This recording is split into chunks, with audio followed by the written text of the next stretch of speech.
Let's continue talking about carbohydrate disorders.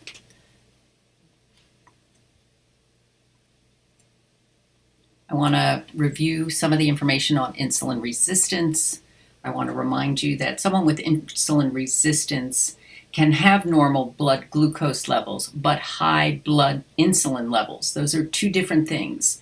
What's happening with insulin resistance is that the membranes of the cell are resisting the effects of insulin. So it's not letting glucose into the cell.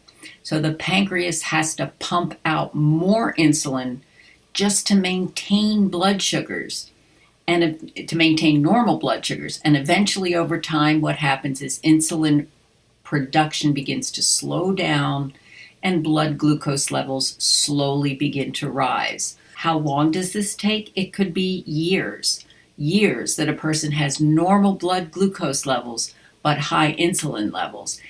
That's why metabolic syndrome is an array of different symptoms that need to be treated and is a prequel to the development of type 2 diabetes, to the development of heart disease.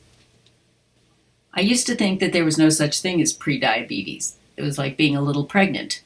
But as science works, as we get more information and we learn more about it, I have seen enough information and been to enough meetings to know that there is a condition called prediabetes. You don't need to remember the exact numbers. I think what I want you to remember, what I said is that I want you to remember normal blood sugars are between 70 and 110. This on the right are fasting blood sugars, and that's why normal. But a person can be pre-diabetic if their blood sugars are in the range of greater than 100 and less than 125 milligrams per deciliter. If a fasting blood sugar is over 126, that's diagnostic. Of course, it would be followed up with other blood tests, but that's a really strong indication that a person's insulin resistance has now turned into type 2 diabetes. And this metabolic syndrome, as I mentioned in the previous lecture, can be diagnosed if 3 or more of these symptoms are found.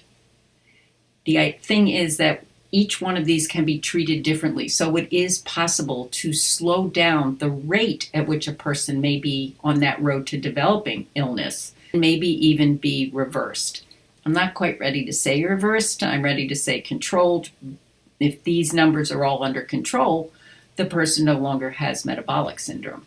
Some of the long-term complications have to do with the fact that the blood sugars over time aren't being regulated. So at the level of the blood vessel, here are some of the things that can happen. Macrovascular disease, meaning large. Macro means large, vascular means vessels. Large blood vessel disorders include heart disease. And it's the microvascular diseases, though. The microvascular disorders result from blood sugars not being able to stay within normal range in the tiniest diameter blood vessels known as the capillaries. So in the blood vessels of the eye, the person can develop retinopathy. What happens is glucose can deposit in the blood vessels, affecting vision. A lot of times the eye doctor may be the one who first notices these changes in the blood vessels when they look in your eyes. Neuropathy is when blood sugars at those tiny diameter blood vessels in the nerves are not regulated over time. And what happens is numbness can develop.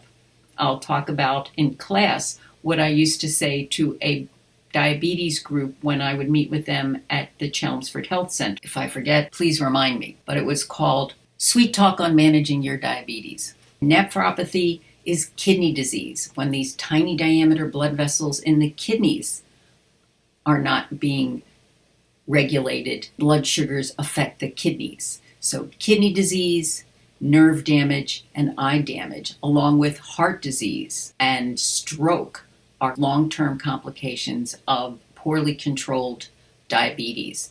Can happen with type 1 or type 2. Measuring blood sugars has gotten easier over time, although folks still don't like poking their fingers with the apparatus down here on the left, a glucose meter where you poke your finger, drop of blood goes onto a glucose strip You put it in a machine and it looks at your blood. There are folks who have continuous glucose sensors on an insulin pump.